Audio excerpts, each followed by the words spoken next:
नमस्कार, बहुत स्वागत है आपका डेली 24 भारत में। मैं हूं आपके साथ अनीता शर्मा और शुरुआत करते हैं देश दुनिया की बड़ी खबरों से। और बड़ी जानकारी निकलकर सामने आ रही है कि ट्रंप ने ईरान को दे दिया है 48 घंटे का अल्टीमेटम। 48 घंटे के भीतर होर्मुज स्ट्रेट खोलो, होर्मुज नहीं खुला तो ईरान के पावर प्लांट करेंगे तबाह। बड़ी जानकारी आपको दे दें कि लगातार महायुद्ध का आज 23 दिन बीत चुका है और ऐसे में ट्रंप ने अब ईरान को कड़ी धमकी दे दी है और कहा है कि अगर 48 घंटे के भीतर होर्मुज नहीं खुला तो पूरी तरह से तबाह कर देंगे। संयुक्त राज्य अमेरिका ईरानी पावर प्लांट को निशाना बनाएगा और सोशल मीडिया पर एक पोस्ट में ट्रंप ने कहा है कि अगर ईरान 48 घंटों के भीतर बिना किसी धमकी के होर्मुज जलडमरू मध्य को पूरी तरह से नहीं खोलता है तो संयुक्त राज्य अमेरिका उसके कई जगहों के और पावर प्लांटों पर हमला करके उन्हें नष्ट कर देगा, जिसकी शुरुआत सबसे बड़े संयंत्र से होगी। और इसके पहले ट्रंप ने अमेरिकी सहयोगियों और प्रमुख वैश्विक अर्थव्यवस्थाओं से इस महत्वपूर्ण समुद्री मार्ग की सुरक्षा की जिम्मेदारी लेने का आग्रह किया था, जबकि ईरान से जुड़े संघर्ष के युद्ध विराम की अपील को खारिज कर दिया है। ट्रंप ने पत्रकारों से कहा है कि हम होर्मुज जलडमरू मध्य को उपयोग नहीं करेंगे। संयुक्त राज्य अमेरिका को इसकी आवश्यकता नहीं है। यूरोप, कोरियन और जापान, चीन को इसकी आवश्यकता है, इसीलिए उन्हें इसमें शामिल होना होगा। बड़ी जानकारी आपको दे दें कि लगातार महायुद्ध का 48 दिन चल रहा है और ऐसे में आज 23 दिन हो गए हैं युद्ध को और अमेरिका के राष्ट्रपति डोनाल्ड ट्रंप ने बड़ी धमकी दे दी है। इसके साथ ही कहा है कि अगर 48 घंटे के अंदर होर्मुज स्ट्रेट नहीं खुला तो तबाही ला देंगे। ईरान को ये धमकी दी गई। इसके साथ ही यूरोप, कोरिया, जापान, चीन को इसकी आवश्यकता है, इसीलिए उन्हें इसमें शामिल होना होगा। अमेरिका के राष्ट्रपति डोनाल्ड ट्रंप ने ये बड़ी धमकी दी है और इसके बाद से अब युद्ध जो है वो पूरी तरह से नया मोड़ लेते हुए दिखाई दे रही है। बड़ी जानकारी आपको दे दें कि अमेरिका के राष्ट्रपति डोनाल्ड ट्रंप की धमकी ईरान को दी गई है। इसके साथ ही ट्रंप का कहना है कि ऑपरेशन 2 प्रॉमिस 4 में इजराइल में सैकड़ों लोग मारे गए हैं और इसके साथ ही रियाद में कई मिसाइलें भी लगातार दागी जा रही हैं। बड़ी जानकारी निकलकर सामने आ रही है। नहीं खुला तो ईरान का पावर प्लांट जो है वो पूरी तरह से तबाह कर देंगे। होर्मुज नहीं खुला तो ईरान को तबाह कर देंगे। ट्रंप का ये बड़ा बयान निकलकर सामने आया है और ट्रंप ने ईरान को जो है ये अल्टीमेटम दे दिया है। लगातार युद्ध जो है वो चल रहा है और ऐसे में होर्मुज नहीं खुला तो ईरान को।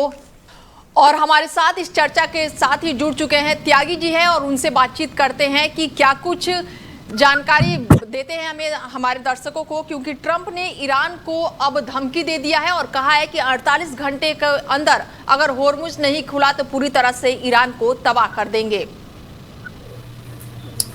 जी, वैसे तो डोनाल्ड ट्रंप लगातार धमकी देते रहते हैं। कई बार अपने स्टेट बदलते हैं। कभी कहते हैं मैं युद्ध जीत चुका हूं, कभी कहते हैं मैं युद्ध जीत रहा हूं। अब वो कह रहे हैं कि स्ट्रेट ऑफ हॉर्मुज को ईरान अगले 48 घंटे में खोल दे और अगर वो नहीं खोलता है तो हम उसके पावर स्टेशंस के ऊपर हमला करेंगे। उसके power station, electric station, energy station, इनके ऊपर हमला करने का मतलब ये है कि ईरान जहाँ पे इंटरनेट पहले से बंद है और ईरान के अंदर जो हमले हुए हैं वो ड्रोन से नहीं, वो बम से हमले हुए हैं। B-1, B-2 बम्बर भी इस्तेमाल किए गए हैं और इजराइल के एयरक्राफ्ट भी इस्तेमाल किए गए हैं। और उन हमलों में जिस बम का इस्तेमाल किया गया है उसमें 1 टन या 1 टन से ज्यादा का बारूद था, जबकि एक ड्रोन में कुछ किलोग्राम आता है, एक मिसाइल में क्विंटल में आ जाता होगा। लेकिन बमों से उसके करीब 200 शहरों में करीब 20,000 हमले हुए हैं। यानी कि ईरान की खबरें बाहर नहीं आ रही हैं वहाँ कितना नुकसान हुआ है। बिल्कुल। कारण ये है कि ईरान की सरकार ने ये कह दिया है कि हमारे यहाँ दुश्मन यानी कि अमेरिका और इजराइल की मिसाइल या बम से होने वाले नुकसान को अगर किसी ने वीडियो बनाया और बाहर जानकारी दी तो उसे दुश्मन का जासूस माना जाएगा और हम उसके खिलाफ वही एक्शन लेंगे जो खुदा के दुश्मन के खिलाफ लेते हैं, यानी कि सर कलम, दाहिना और बायां पैर काट दिया जाए। ये वाले डर की वजह से ईरान में जो डैमेज होगी वो सामने तो नहीं आ रहा, पर अंदाजा लगाया जा सकता है।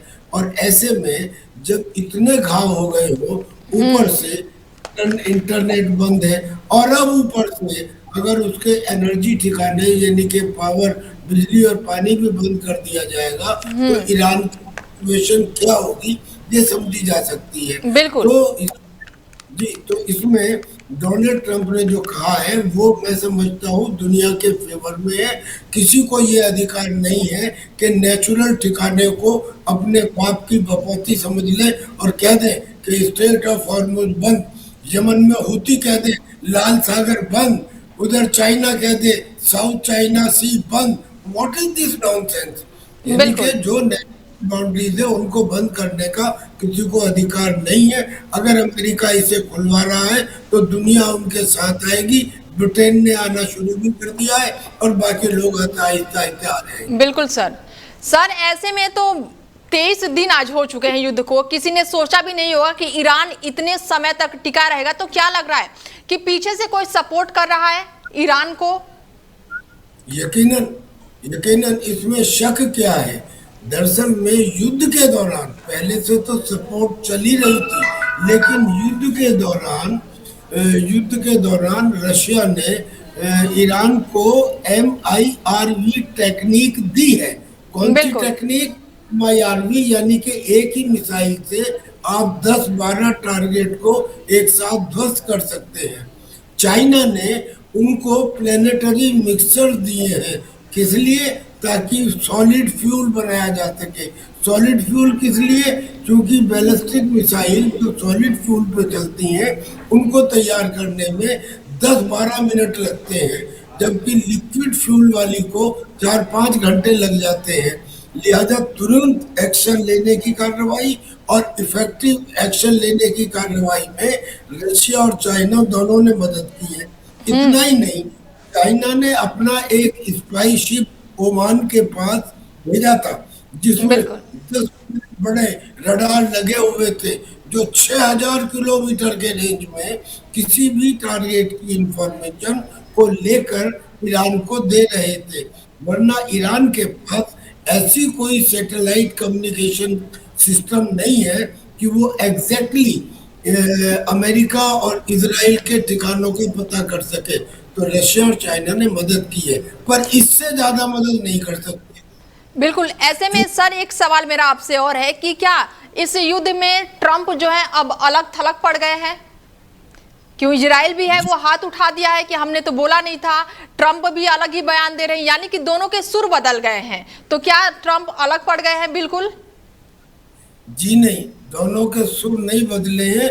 दोनों, हाँ, इसको यूं कह सकते हैं कि वो सुर अलग अलग हो गए हैं, पर एक दूसरे के अगेंस्ट नहीं है। बिल्कुल। इजराइल और अमेरिका एक दूसरे के अगेंस्ट जा ही नहीं सकते, क्योंकि इजराइल को ही तो अमेरिका ने 1948 में यहाँ ये सोचकर बसाया था कि ये जो ऑयल प्रोड्यूसिंग कंट्रीज हैं इसमें अमेरिका का प्रभाव बना रहे। तो इजराइल के ऑब्जेक्टिव्स अलग है। इजराइल तो ईरान को पूरी तरह से खत्म करना चाहता है, क्योंकि ईरान इजराइल को एनिहिलेट करना चाहता है। लेकिन अमेरिका का ऐसा नहीं है। अमेरिका के जो एम्स हैं उनमें से पहले तो रेजाइम चेंज का था, फिर दूसरा एटॉमिक प्रोग्राम को खत्म करने का था।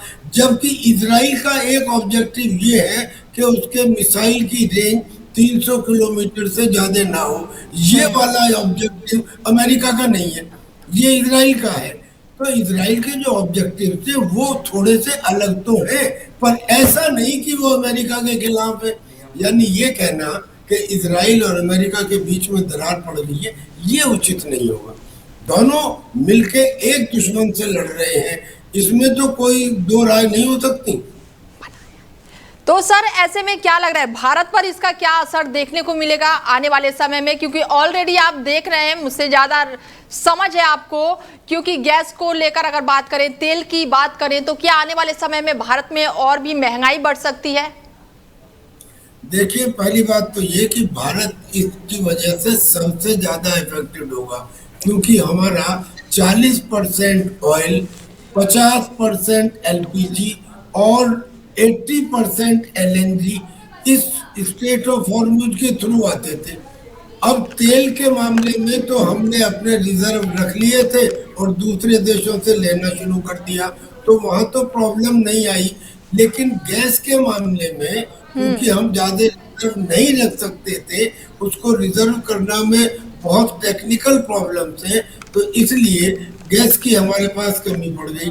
अब कमी पड़ गई तो हमारे पास कई रास्ते जो हमने ऑलरेडी शुरू कर दिए। बिल्कुल। जै, जैसे आज एक जहाज गैस लेके अमेरिका से कर्नाटक पहुंचा है।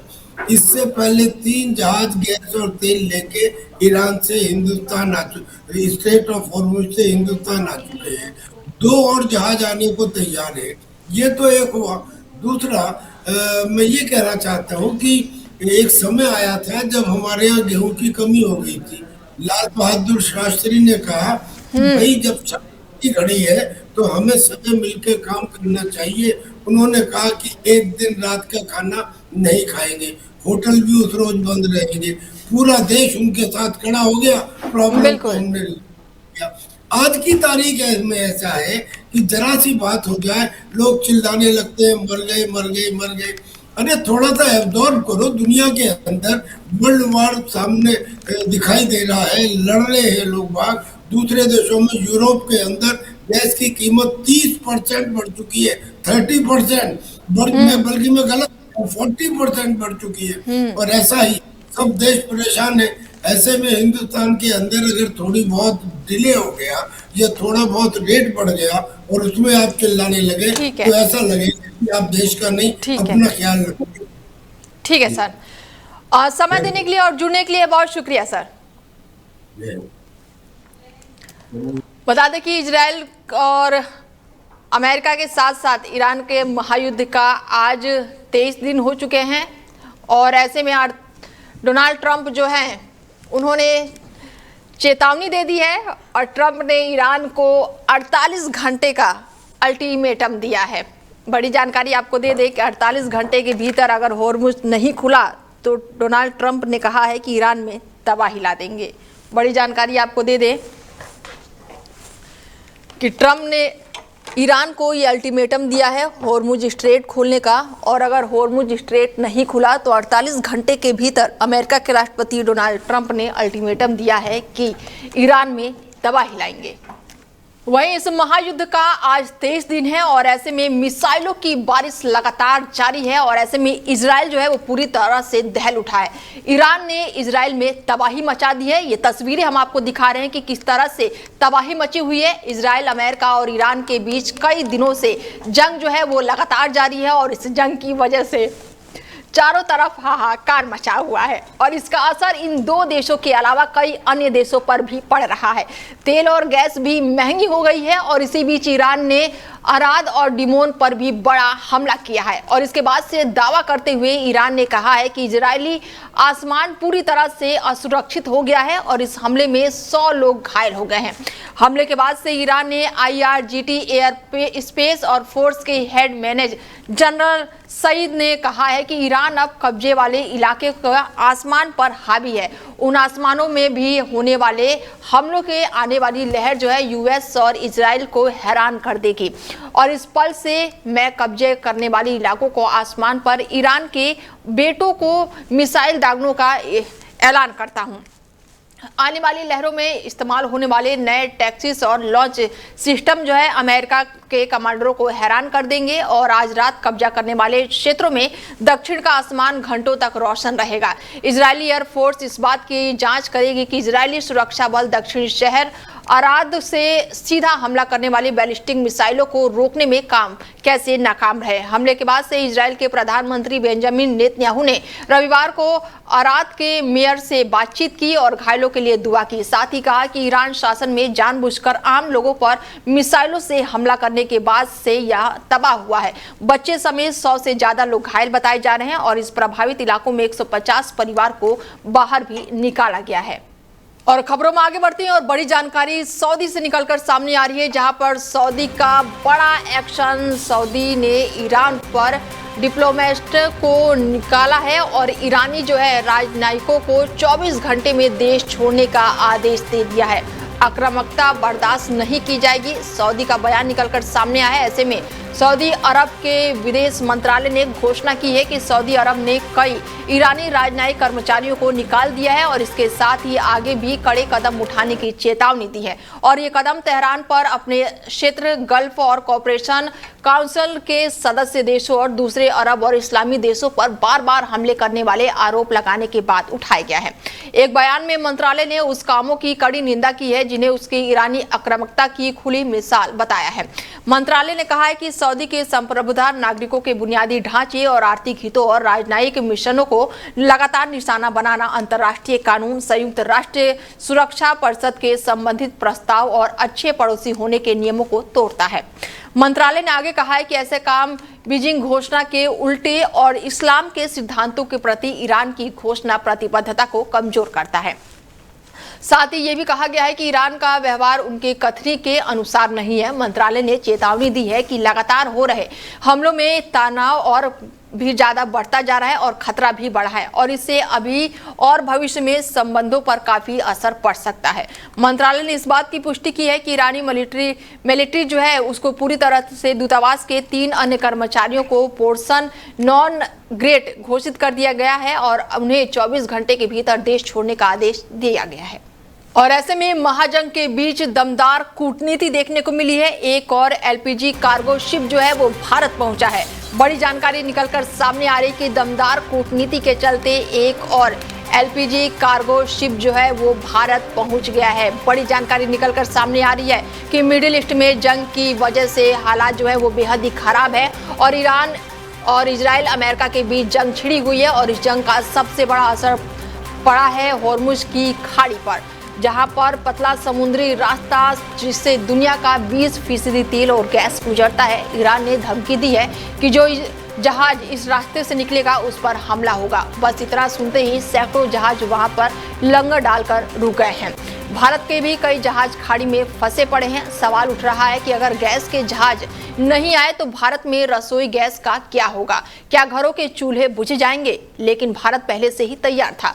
होर्मुज पर निर्भरता कम करते हुए भारत ने अमेरिका से एलपीजी को लेकर संपर्क साधा और इसका नतीजा अभी सामने है। अमेरिका के टेक्सास से निकले जहाज सुबह ही मंगलुरु बंदरगाह पहुंच गए हैं और ये अकेला नहीं है। 25 मार्च को अपोलो ओसिन 26,000 टन गैस लेकर आया है और इंडियन ऑयल और भारत पेट्रोलियम के लिए 29 मार्च को अमेरिका से एक और जहाज 30,000 टन गैस लेकर आएगा। ये HPCL के लिए है, यानी कि इस हफ्ते अकेले ही मंगलुरु में 72,000 से ज्यादा टन के रसोई गैस पहुंचने वाली है। हालांकि भारत के लिए ये बेहद ही राहत की खबर निकलकर सामने आई है। तो वहीं केंद्र ने देश में जारी गैस संकट के बीच राज्य को एलपीजी सप्लाई बढ़ाने का निर्देश जारी किया है। 23 मार्च से राज्य को अब पहले के मुकाबले 20% ज्यादा गैस दी जाएगी और इसके बाद से राज्य को मिलने वाली कुल सप्लाई संकट से पहले के स्तर को 50% तक पहुंच जाएगी। पेट्रोलियम और प्राकृतिक गैस मंत्रालय के सचिव डॉक्टर नीरज मित्तल ने सभी राज्यों और केंद्र शासित प्रदेशों के प्रमुख सचिवों को पत्र लिखकर इसकी जानकारी दी है, जिसमें कहा गया है कि समुदाय रसोई, रेस्टोरेंट, ढाबे, होटल और इंडस्ट्रियल कैंटीन को प्राथमिकता दी जाए। साथ ही प्रवासी मजदूरों को प्राथमिकता से 5 किलो वाले फ्री ट्रेंड एलपीजी सिलेंडर उपलब्ध कराने के निर्देश दिए गए हैं। वहीं गैस की कालेबाजारी या फिर गलत इस्तेमाल रोकने के लिए भी कदम उठाने को भी कहा गया है। इसके साथ ही जब देश में गैस संकट शुरू हुआ है तो इसके बाद से फिलहाल राज्य को बहुत कम सप्लाई मिल रही है, जिसके अब लगातार बढ़ाने की डिमांड भी की जा रही है। हालांकि ये बड़ा फैसला लिया गया है। प्रवासी मजदूरों में 5 किलो सिलेंडर दिया जाएगा। केंद्र ने ये जानकारी साझा की है। राजधानी लखनऊ में मुख्यमंत्री योगी आदित्यनाथ जो है वो नवनिर्वाचित नर्सिंग अधिकारियों की नियुक्ति को पत्र सौंपेंगे और बाकी 700 से ज्यादा अभ्यर्थियों को 13 राजकीय मेडिकल कॉलेज और 2 चिकित्सक संस्थाओं में आयोजित लाइव कार्यक्रम के दौरान जनप्रतिनिधियों द्वारा नियुक्ति पत्र सौंपा जाएगा। नियुक्ति पत्र वितरण जो है कार्यक्रम को लेकर लोक भवन में आयोजित होगा। चिकित्सा शिक्षक विभाग के मुताबिक इन नियुक्तियों से सरकारी मेडिकल कॉलेजों में स्वास्थ्य सेवाएं और भी बेहतर होंगी और ये भर्ती प्रक्रिया जो है यूपी लोक सेवा आयोग के माध्यम से पूरी की जाएगी। निर्वाचन नर्सिंग अधिकारियों की तैनात आगरा, कानपुर, प्रयागराज, मेरठ, झांसी, गोरखपुर, अंबेडकर नगर, कन्नौज, आजमगढ़, जालौन, सहारनपुर, बांदा और बदायूं के मेडिकल कॉलेजों के साथ की जाएगी। चयनित अभ्यर्थियों को 1000 से ज्यादा अभ्यर्थी महिला और पुरुष भी इसमें शामिल हैं। तो वहीं नागरिक उड्डयन मंत्रालय ने घरेलू हवाई किरायों पर लगाई गई अस्थायी सीमा को 23 मार्च से वापस लेने का बड़ा फैसला किया है। पिछले साल इंडिगो एयरलाइंस के संकट के बाद टिकटों की बढ़ती कीमतों को नियंत्रित करने के लिए सरकार ने ये पाबंदी लगाई। हालांकि एयरलाइंस कंपनियों का साफ चेतावनी दी गई है कि वो जिम्मेदारी से किराया तय करें और यात्रियों के हितों का ध्यान रखें। नागरिक उड्डयन मंत्रालय ने आदेश जारी करते हुए कहा है कि 6 दिसंबर को किराया कैंप इसीलिए लगाया गया था क्योंकि इंडिगो को बड़े पैमाने पर उड़ानें रद्द होने से टिकटों की कीमतों में सामान्य बढ़ोतरी हुई। उस समय यात्रियों के हितों की सुरक्षा और टिकटों की किफायती बनाए रखने के लिए सरकार को हस्तक्षेप करना पड़ा और अब मंत्रालय ने कहा है कि 23 मार्च से किराया और कैप हटा दिया जाएगा, लेकिन एयरलाइंस के निर्देश दिया गया है कि टिकट की कीमतें उचित, पारदर्शी और बाजार की स्थिति के अनुरूप होनी चाहिए ताकि यात्रियों पर अनावश्यक बोझ न पड़े। सरकार ने यह भी साफ किया है कि पीक सीजन और आपात स्थिति या फिर उड़ान बाधित होने जैसी परिस्थितियों में अगर किराए में अत्यधिक या फिर अनुचित बढ़ोतरी पाई गई तो इसे गंभीरता से लिया जाएगा। सरकार रियल टाइम में किराया ट्रेंड की निगरानी करती रहेगी। तो वहीं एयर इंडिया अपने कैबिन क्रू के लिए स्वास्थ्य और फिटनेस से जुड़े सख्त नियम लागू करने की योजना बना रही है और इस नीति के तहत कम वजन, ज्यादा वजन या फिर मोटापे वाले कर्मचारियों को ड्यूटी से हटाया जा सकता है और उनका वेतन भी रोका जा सकता है। ये मूल्यांकन कैबिन क्रू के बॉडी मास इंडेक्स के आधार पर किया जाएगा। 18 से 24.9 तक की BMI साइज सामान्य और एयरलाइंस के अनुसार उपायुक्त माना जाता है और 18 से कम BMI को वजन कम माना जाता है। हालांकि मेडिकल जांच और कार्यक्षमता परिणाम पास करने पर इसको स्वीकार किया जा सकता है। 25 से 29.9 के बीच BMI को ज्यादा वजन माना जाता है, लेकिन यदि कर्मचारी कार्य क्षमता परीक्षण पास कर लेता है तो इसे स्वीकार किया जा सकता है।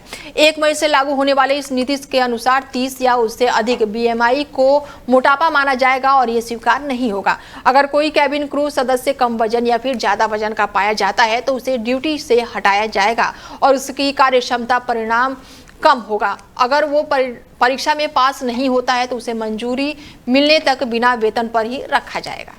भारत में पिछले 1 साल में आतंकी घटनाएं जो है वो 43% की कमी जो है वो दर्ज की गई है। ग्लोबल टेररिज्म इंडेक्स 2026 की सूची में भारत 13वें स्थान पर आ गया है। पिछले साल के मुकाबले भारत 2 पॉइंट नीचे आ गया है और इससे पहले भारत 11वें स्थान पर था। वहीं सूची के अनुसार दक्षिण एशिया लगातार 10वीं साल में आतंकवाद से सर्वाधिक प्रभावित क्षेत्र बना हुआ है। पहली बार पाकिस्तान इस लिस्ट में टॉप पर है और आतंकवाद से सबसे अधिक प्रभावित देश बन गया है। अफगानिस्तान में हालातों में सुधार है और ये अब टॉप 10 देश की लिस्ट में बाहर हो गया है। दुनिया भर में 2025 से आतंकवाद से होने वाली मौतों में 28% की कमी आई है। आतंकी हमलों जो है लगातार बढ़ते ही जा रहे हैं और कुल मिलाकर इस साल 81 देशों में स्थिति जो है वो सुधरी हुई है, जबकि 19 देशों में स्थिति बेहद ही खराब हुई है। तो वहीं अफगानिस्तान में देर रात 4.6 तीव्रता का भूकंप जो है वो दर्ज किया गया है। ये जानकारी नेशनल सेंटर फॉर सिस्मोलॉजी ने दी है। एजेंसी के अनुसार ये भूकंप रात 10:30 बजे के आसपास आया था और ये गहराई जो है करीब 42 किलोमीटर दर्ज की गई है। भूकंप का केंद्र देश के उत्तरी पूर्वी हिस्से में स्थित था और इससे पहले शनिवार सुबह 4.5 तीव्रता का एक और भूकंप आया है और उसी झटके को गहराई लगभग 130 किलोमीटर बताई जा रही है। लगातार आ रहे झटकों से क्षेत्र में सतर्कता बढ़ गई है। संयुक्त राष्ट्र एजेंसी के अनुसार अफगानिस्तान भूकंप, भूस्खलन और बाढ़ जैसी प्राकृतिक आपदाओं के प्रति बेहद संवेदनशील है। लंबे समय से संघर्ष और सीमित संसाधनों के कारण यहाँ की आबादी जो है वो बेहद ही कठिनाइयों का सामना करती है। भूकंप का केंद्र जमीन की गहराई में होने के कारण झटका जो है वो सीमित क्षेत्र में महसूस किया गया। फिलहाल इस घटना से जान माल के नुकसान की कोई भी सूचना नहीं निकलकर सामने आई है। प्रशासन स्थिति पर नजर बनाए हुए है। फिलहाल खबरें लगातार जारी है। बने रहिए आप हमारे साथ और देखते रहिए डेल 24 भारत। नमस्कार।